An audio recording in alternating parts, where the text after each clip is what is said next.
નમસ્કાર, જય હિન્દ, જય ભારત. હું યુવરાજસિંહ જાડેજા. ગતરોજ કહી શકાય કે છોટાઉદેપુરની જે SF હાઈસ્કૂલમાં જે ભ્રષ્ટાચાર, જે લાંચ માંગવામાં આવતી હતી, જેને લઈને પ્રેસ કોન્ફરન્સ કરીને અમે જે માહિતી બહાર લાવી, તેને લઈને ક્યાંક ને ક્યાંક જે નગરપાલિકાના સત્તાધીશો અને જે શાળાના જે સત્તાધીશો છે તેના પેટમાં તેલ રેડાયું છે. ખરેખર જોવા જઈએ તો એને એક સામે પ્રેસ કોન્ફરન્સ કરી અને એવું કહ્યું છે કે ભાઈ જે આરોપો લગાડી રહ્યા છે એ આમ આદમી પાર્ટીના નેતા છે, જે આરોપો છે જે પાયાવિહોણા છે, જેમાં એવું કહેવામાં આવ્યું કે ભાઈ પ્રમુખ તો હાજર જ નહોતા, ઉપપ્રમુખ હાજર નહોતા, ફલાણા ભાઈ છે ઈ એના પતિ છે, એટલે કે કારોબારી અધ્યક્ષ છે એના પતિ છે. આ બધી વાર્તાઓ કરવામાં આવી. એટલે જોવા જઈએ તો ક્યાંક ને ક્યાંક મને એવું લાગી રહ્યું છે કે નગરપાલિકાના સત્તાધીશો અને જે શાળાના જે સત્તાધીશો છે એ લાજવાની જગ્યા ગાજી રહ્યા છે.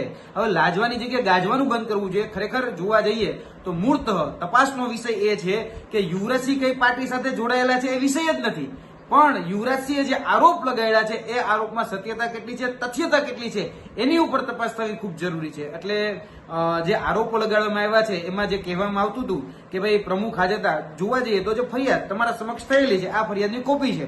જે ફરિયાદની અંદર સ્પષ્ટપણે લખાયેલું છે કે ભાઈ શિક્ષકશ્રીઓને સાથે છોટાઉદેપુર નગરપાલિકાના પ્રમુખ મંજુલાબેન કિશનભાઈ કોડીના પતિ કિશનભાઈ કોડી એ હાજર રહ્યા છે. એટલે આમાં સ્પષ્ટપણે ફરિયાદની અંદર પણ લખાયેલું છે અને અમારા દ્વારા પણ કહેવામાં આવ્યું છે કે એમના પતિ વહીવટદાર તરીકે ત્યાં હાજર રહી અને આ બધી વાતો કરતા હતા. બીજા જે અમારે નામો દીધા એ નામો ક્યાં સંકળાય છે, કોની સાથે સંકળાય છે, એ અમારે કદાચ કહી શકાય કે મુદ્દો જ નથી.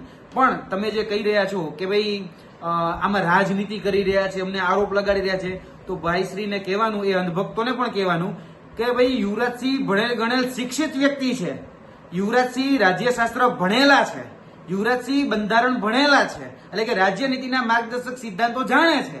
તો કલ્યાણકારી રાજ્ય એ સારી રીતે ચાલે તો એના માટે આ વ્યવસ્થા તંત્રનો જે ભાગ છે, શાળાની અંદર જે કહી શકાય કે શિક્ષકોની વ્યવસ્થા છે, એમાં કોઈ જ પ્રકારની લાંચ માંગવામાં ન આવે એને લઈને તમારો વિરોધ કરે છે તો કે ભાઈ રાજનીતિ કરી રહ્યા છે.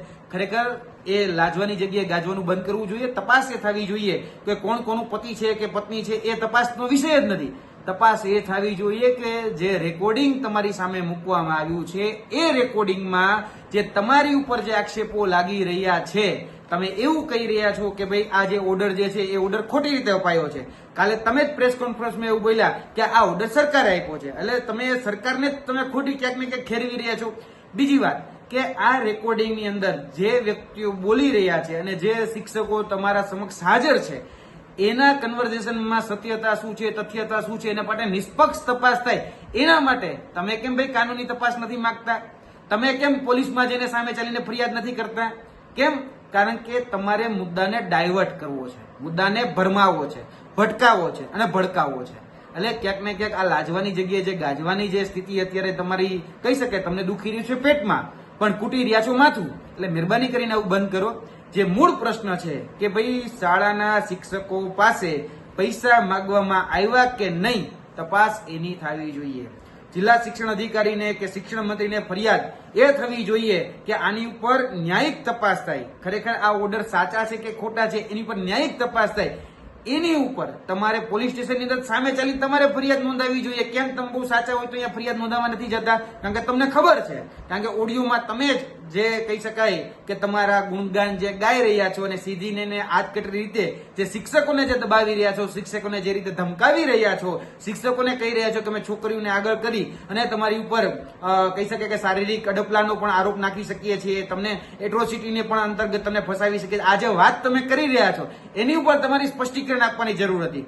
કોણ ક્યાંનું ક્યાં નેતા છે, કોણ કોણ આરોપ લગાડે છે એ મહત્વનો મુદ્દો છે જ નહીં. મહત્વનો મુદ્દો એ હતો કે આમાં સત્યતા કેટલી, આ રેકોર્ડિંગની અંદર તથ્યતા કેટલી, આરોપ લગાડનાર જે શિક્ષકો છે એ શિક્ષકો સાચા કે ખોટા, ખરેખર ત્યાં તપાસનો વિષય હતો. અને તમે મુદ્દાને ડાયવર્ટ કરો છો, લાજવાની જગ્યાએ ગાજી રહ્યા છો. એટલે મહેરબાની કરી કહીએ છીએ કે લાજવાની જગ્યાએ ગાજવાનું બંધ કરો. બાકી યાદ રાખજો, આ તો હજી તણખલું છે, આ હજી તણખલું છે.